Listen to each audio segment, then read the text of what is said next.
Hello, how are you students. Hindi study tips channel में आपका स्वागत है। हमने निबंध टॉपिक पर बात की थी, हमारे एक वीडियो में निबंध टॉपिक पर बात की थी, लेकिन वो जो निबंध टॉपिक था वो था हमारा समस्या पर यानी कि प्रदूषण पर।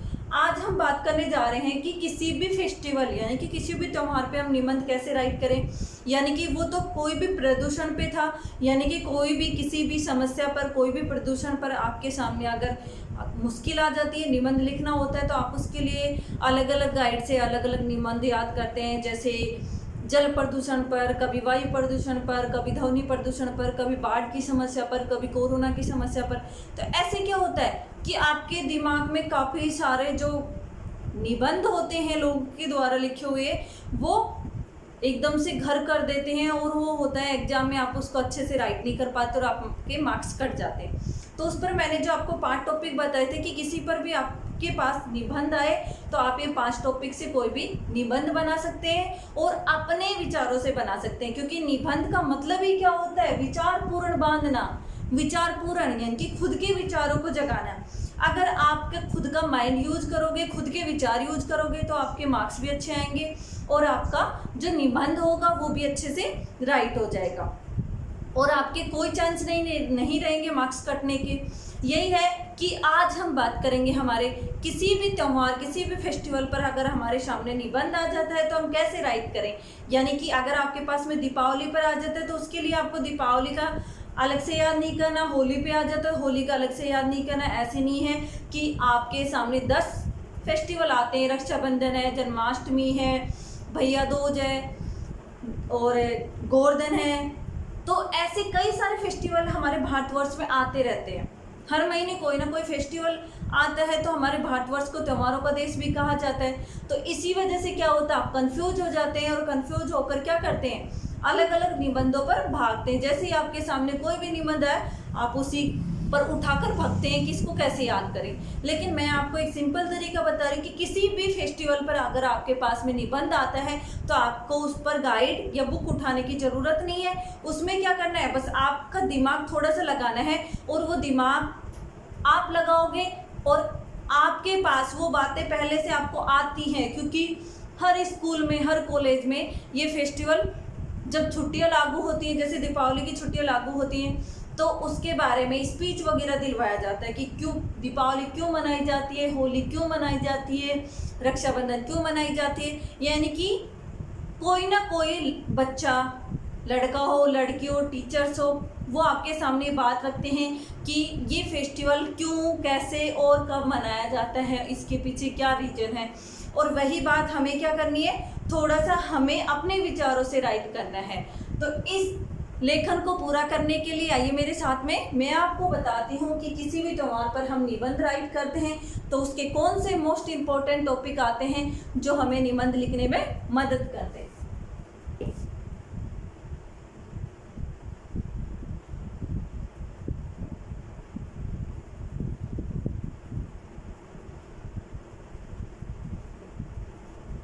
त्योहारों पर निबंध, तो सबसे पहला मैंने लिखा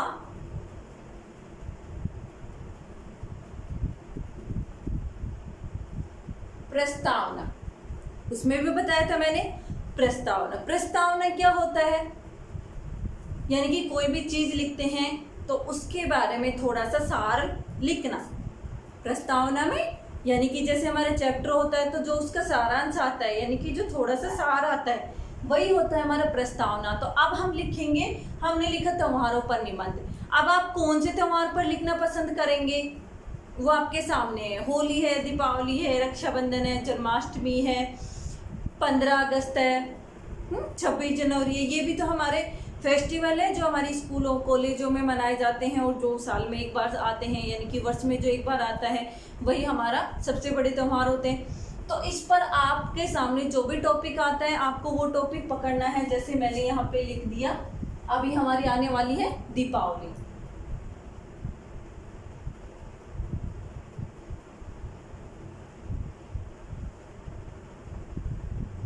अभी जो हमारा फेस्टिवल आने वाला है वो कौन सा है, दीपावली। तो मैं इसी पे आपको बताती हूँ कि इसी तरीके से आप किसी पर भी राइट कर सकते हैं। तो दीपावली, तो मैंने इस दीपावली को क्या किया, इसको पीछे छोड़ दिया, यानी कि इसको क्या बना दिया, इस पर राइट करना है। तो ये हमारा इंपॉर्टेंट टॉपिक हो गया। और प्रस्तावना में मैंने लिखा जो हमारा भारतवर्ष है वो एक बहुत बड़ा देश है, इसमें हर माह में कोई ना कोई त्यौहार मनाया जाता है। इसमें एक साल में काफ़ी सारे त्यौहार आते हैं, जैसे होली है, रक्षाबंधन है, जन्माष्टमी है, दुर्गाष्टमी है, 15 अगस्त है, 26 जनवरी है, ऐसे मतलब जितने भी हमारे त्यौहार आते हैं उन सब के नाम राइट कर दिया। और इसमें जो मैंने छोड़ा है वो छोड़ा है मैंने दीपावली। इसी तरीके से मैंने प्रदूषण पर बताया था कि हमें जिस पर निबंध राइट करना है उसको हमें लिखना नहीं है, बाकी जो बाकी समस्याएं बच गई उनको सबको राइट करना है। इसी तरीके से मैंने इसमें बताया है कि जितने भी हमारे त्यौहार है 15-20 जितने भी आपको नाम उस समय में याद आते हैं वो सारे राइट करने हैं, बस कौन सा छोड़ना है जिस पर आप निबंध राइट कर रहे हैं, ठीक है। इसी के साथ में जो हमने छोड़ा था नेक्स्ट लाइन हमारी वही बनेगी कि जो हमारा दीपावली का त्यौहार है वो सबसे महत्वपूर्ण आता है, या फिर आप जिस पर राइट कर रहे हैं उसको आप क्या बना दोगे, इम्पोर्टेंट, यानी कि महत्वपूर्ण। ऐसे करके हमारी प्रस्तावना पर 4 या 5 लाइन राइट हो जाएंगी और हमारी प्रस्तावना क्या हो जाएगी, कंप्लीट। अब आता है इसको दूसरा जो टॉपिक है हमारा कि मनाने का कारण। हर कारण यानी कि हर त्यौहार के पीछे कोई ना कोई कहानी, कथा, घटना जुड़ी हुई होती है, कोई ना कोई रीजन जरूर होता है।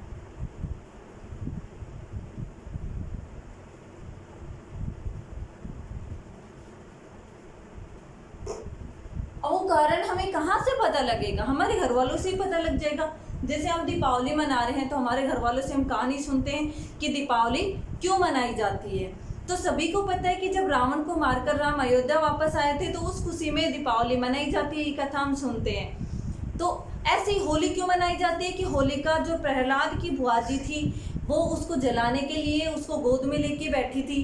तो इस वजह से हर कहानी के पीछे कोई ना कोई रीजन होता है, यानी कि हर फेस्टिवल के पीछे कोई ना कोई कहानी जरूर आती है। 15 अगस्त क्यों मनाया जाता है, 15 अगस्त के दिन जब हमारे देश पर आज़ादी का जो आक्रमण था, गुलाम थे, उस दिन आज़ाद हुआ था, इस वजह से 15 अगस्त मनाया जाता है। 26 जनवरी क्यों मनाई जाती है, क्योंकि इस दिन जो भारत का संविधान था जो डॉक्टर अंबेडकर ने लिखा था वो हमारा लागू हुआ था। तो इस वजह से कोई ना कोई फेस्टिवल पर कोई ना कोई रीजन आता है, कोई ना कोई कहानी आती है। वो कहानी हमें सबको मालूम होती है, नहीं भी मालूम होती तो हमें स्कूल से, हमारे घर वालों से पता लग जाता है। तो वो कहानी हमें क्या करनी है, हमारे अंदर दिमाग में लर्न करनी है।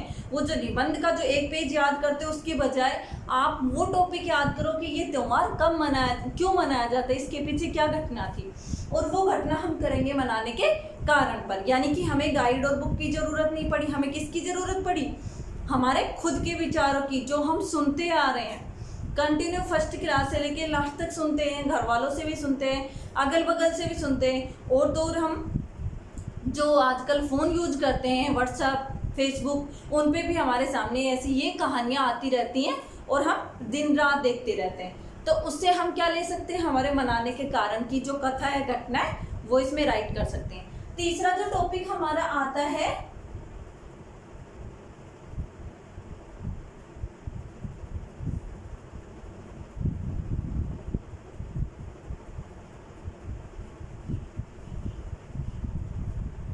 मनाने का समय। आप देखो मनाने का समय, जब भी हम कोई चीज मनाते हैं उसका दिन फिक्स होता है। जब भी हम मनाते हैं उसका दिन फिक्स होता है कि क्या कब मनाया गया था। 15 अगस्त 1947 से स्टार्ट हुआ था। 26 जनवरी 1950 से स्टार्ट हुई थी। और जो दीपावली आती है वो कब मनाई जाती है, कार्तिक मास की अमावस्या को मनाई जाती है। होली पूर्णिमा को मनाई जाती है।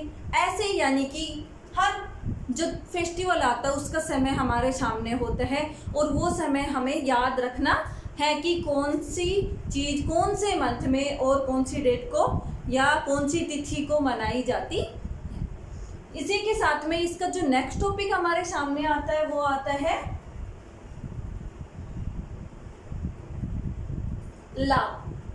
हर फेस्टिवल मनाने के पीछे लाभ भी होता है तो हानि भी होती है। तो सबसे पहले हम लाभ पर ही बात कर लेते हैं, क्योंकि लाभ सबसे पहले अच्छी बात करनी चाहिए, बुरी बात तो हम बाद में भी कर लेंगे।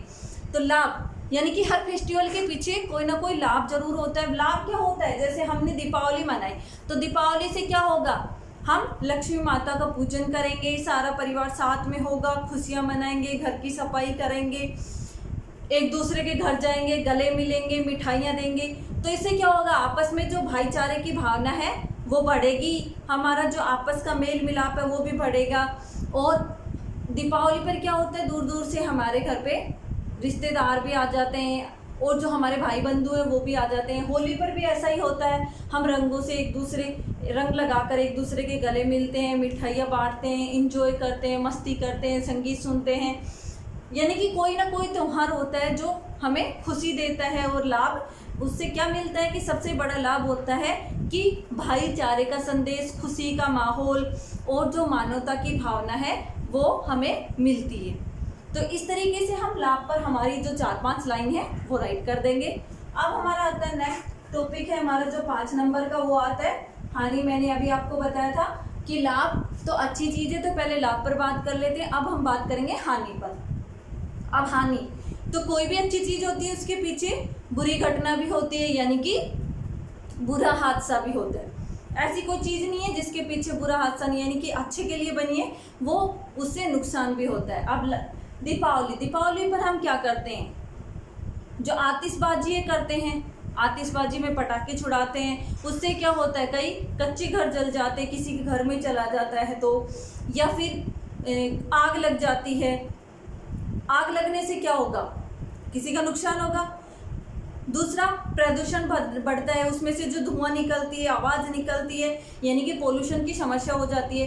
तो यानी कि रंग, जो होली पे हम रंग लाते हैं उसमें केमिकल वगैरह होते हैं, हमारी स्किन पर एलर्जी कर जाते हैं, उससे क्या होता है कि हमारी जो स्किन है वो ख़राब हो जाती है। और दूसरा जो उससे रिलेटेड है, उससे पानी वगैरह में डालकर मुंह में चला जाता है, अंदर भी कीटाणु चले जाते हैं। इस वजह से कोई ना कोई तो नुकसान होता है। हर फेस्टिवल पर हम ज़्यादा उसका एंजॉय करते हैं और उससे ज़्यादा खतरनाक चीज़ें उसमें यूज करने लग जाते हैं, तो वो हमें नुकसान भी दे जाती है। अब आता है जो हमारा इसका जो सबसे लास्ट टॉपिक होता है वो होता है उपसंहार। उपसंहार हर निबंध का जो लास्ट का जो टॉपिक होता है, स्टार्टिंग का जो टॉपिक होता है, प्रस्तावना और उपसंहार सभी निबंध में आता है। वो किसी का भी निबंध हो, प्रदूषण का हो या कोई फेस्टिवल का हो या फिर अन्य किसी, जैसे आजकल हमारा आ रहा है विज्ञान आविष्कार, तो उसमें भी क्या होगा, ये चीजें आएंगी। उपसंहार में हम क्या करते हैं, जो हमने ये जो 5 टॉपिक राइट किए हैं इनका हम थोड़ा सा सार इसमें लिखेंगे कि ये त्यौहार हमें क्या शिक्षा देता है, इससे क्या होता है, ये कब मनाया जाता है, किस तरीके से मनाया जाता है और हमें इसमें क्या नहीं करना चाहिए। यानी कि जो लाभ हानि इसमें होती है उसमें से क्या जो अच्छी चीज़ें वो अपनानी चाहिए, जो बुरी चीज़ें वो छोड़ देनी चाहिए। तो ये सारी चीज़ें हम लिखेंगे उपसंहार में। आई होप कि आपको ये वीडियो पसंद आया हो, तो इसको ज़्यादा से ज़्यादा लाइक एंड शेयर करें और मेरे चैनल को सब्सक्राइब करें। Thank you, have a nice day.